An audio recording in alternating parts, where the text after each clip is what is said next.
My name is Julie, and I'm 30 years old.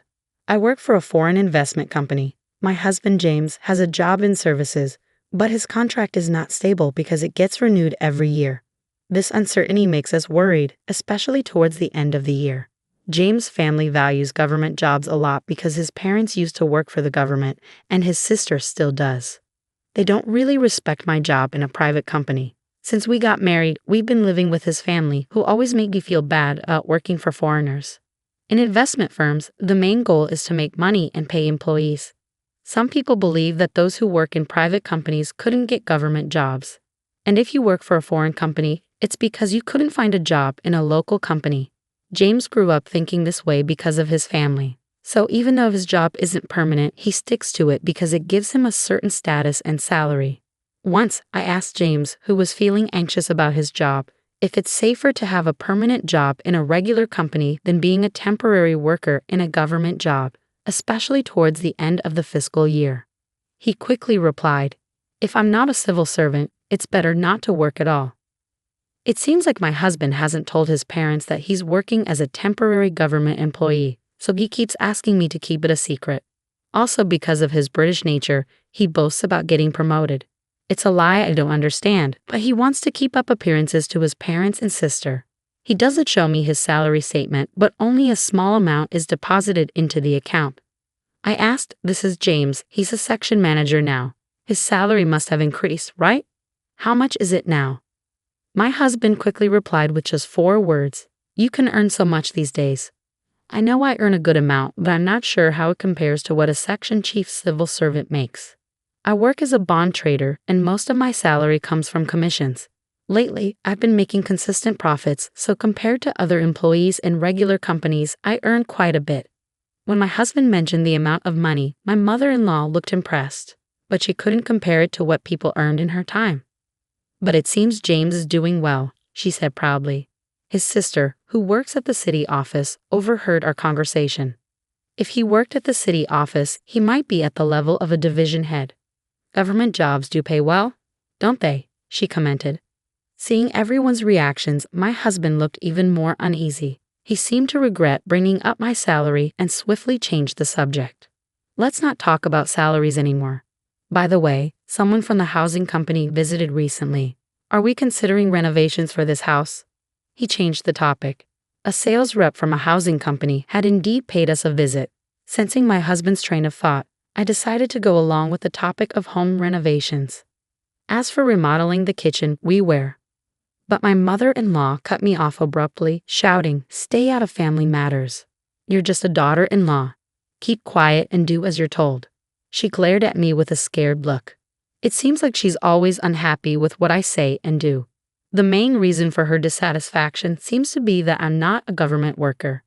She's particularly bothered by the fact that I manage my husband's salary and give him an allowance. My mother-in-law thinks my husband earns a lot, and she believes I control all of his money.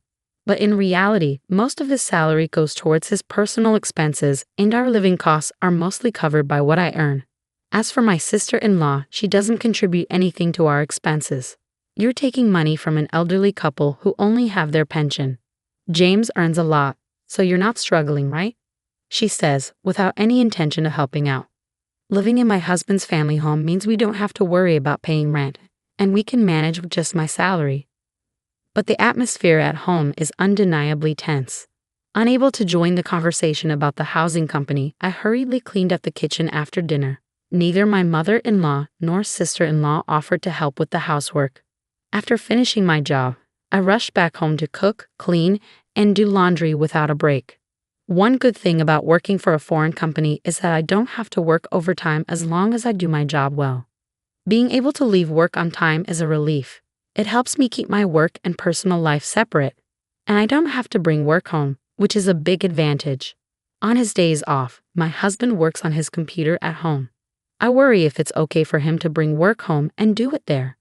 When I tried to ask him about it, he said, "I can't work overtime, and if I don't finish on time, I get in trouble." Don't worry about it, it's not your concern. Ironically, I was the one being scolded.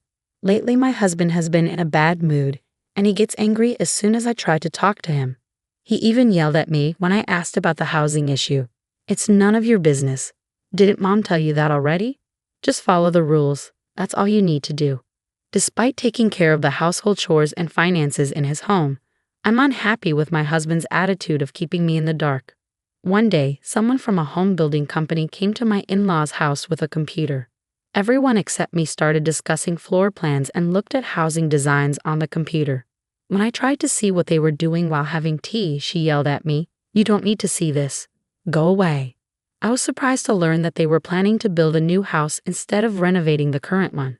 My father-in-law had mentioned expanding the house because it was getting cramped. It seems that's what they're actually planning. My in-laws, who retired from their government jobs, have a lump sum of retirement money. I guess they intend to use that money to build a new house.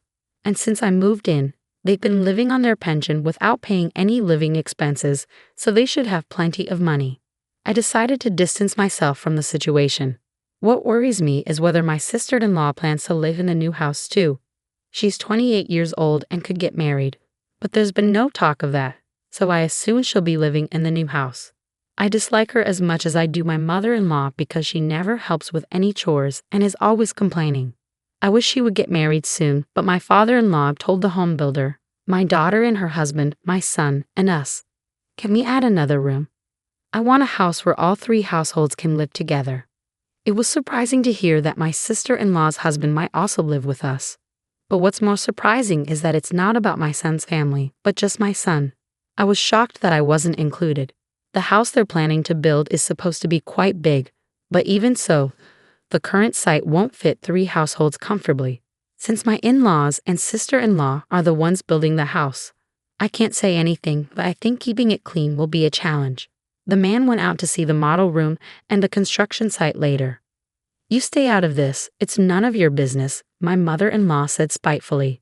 She probably expected me to argue back. She gave me a disapproving look when I didn't. It seems like the housing construction is moving forward. I'm not being told anything, but my in-laws and sister-in-law are getting ready for the move. Seeing my husband not doing anything, I asked, "Aren't you going to help with the move?" "Why should I? Aren't you the one handling it?"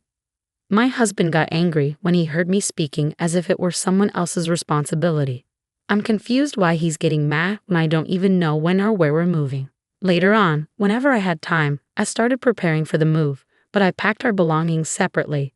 I was tired of my mother-in-law's attitude, and I was also feeling suspicious about my husband because of the new house. "When are we moving?" I asked my husband to confirm.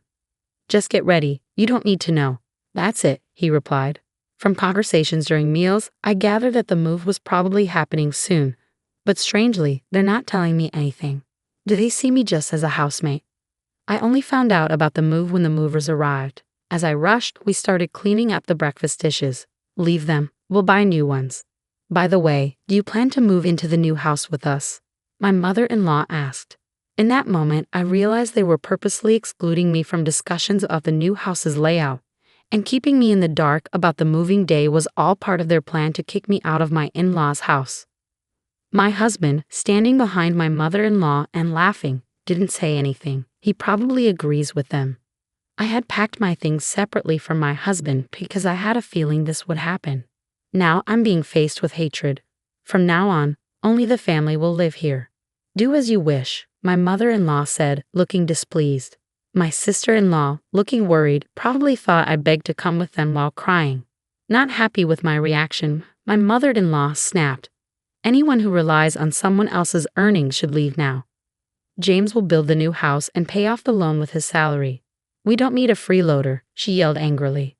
I was actually the one planning to leave. When I heard about the mortgage repayment coming from my husband's salary, I had to hold back my laughter. It seemed my husband hadn't been informed by his mother about this plan. He looked surprised but realized he couldn't contradict his angry mother, so he just remained silent. It seemed his parents believed they wouldn't need to use their retirement money, and instead their son would pay off the loan and build a new house. I found it intriguing how they planned to handle the loan repayment, so I informed them with a smile, "Got it. I've decided to proceed with divorcing James." So I told them, "You all go ahead and move to the new house." My mother-in-law didn't like my reaction and started shouting, but my father-in-law and sister-in-law pulled her away, and they left the house. To my husband, who stayed behind, I said, "We'll bring the divorce papers later, so please give me your new address. I'm sure it's a splendid house. Since I haven't been informed at all, I'd like to see it." Reluctantly, my husband gave me the address. Since I didn't have many belongings, a friend helped me move them. Then, I changed all the public utility bills for my in-laws' house to my husband's name. I went back to my parents' house for the time being, and once I was settled, I went to the address my husband gave me to get his signature on the divorce papers. The new house where my husband and his family moved was indeed impressive. It was a grand 3-family home. As soon as my mother-in-law spotted me, she hurried over and yelled, "What are you doing here?" Ignoring her outburst, I asked my husband to sign the divorce papers. My mother-in-law then turned to him and said, "Useless wife. It's because she's not a government worker. Hurry up and say it." With a sarcastic tone, I turned to my mother-in-law and remarked, "What a splendid house. Are you sure you can afford it with James' salary?" My mother-in-law's face turned red with anger. "You're the outsider now, so don't concern yourself with us. Take the divorce papers and leave," she snapped. I wanted to savor the sight of my husband's pale face a little longer, but I grabbed the divorce papers and left immediately, keeping an eye on my furious mother-in-law. I went straight to the town hall to submit the papers and decided to start looking for a new place for myself. Feeling worn out from married life after that ordeal, I opted to live alone in a small apartment for a while. I found a property near my workplace that suited my needs, so I moved in right away and started afresh. Life became so much more comfortable without roommates boasting about being government workers or leaving all the chores to me. Just as I was starting to put my husband out of my mind, I suddenly received a call from an unfamiliar number. "I can't pay the loan, Julie. Will you come back to me? I'm calling from a friend's phone. I can't afford to pay the mortgage, electricity, water bills, or even my phone bill," my ex-husband said, his voice breaking with tears. I assumed he could ask his family for help, so I suggested, "Your sister has a stable job, and your parents are retired with pensions. They should have some savings, right?" When I dismissed his plea, my husband reluctantly confessed, "Actually, they don't have any savings left. My sister has debts and no extra money." Listening to my husband, it became clear that their retirement savings were nearly wiped out due to investment fraud, and his sister, who lived with their parents, had racked up significant debt by overspending on credit. This proud family of civil servants had nothing to hide. While I was living with them, they might have been able to keep it under wraps. But now that they've moved to a new house, they seem to be struggling to manage their lives and reach out to me out of desperation. However, I had no intention of reuniting with them. I declined their plea and ended the call.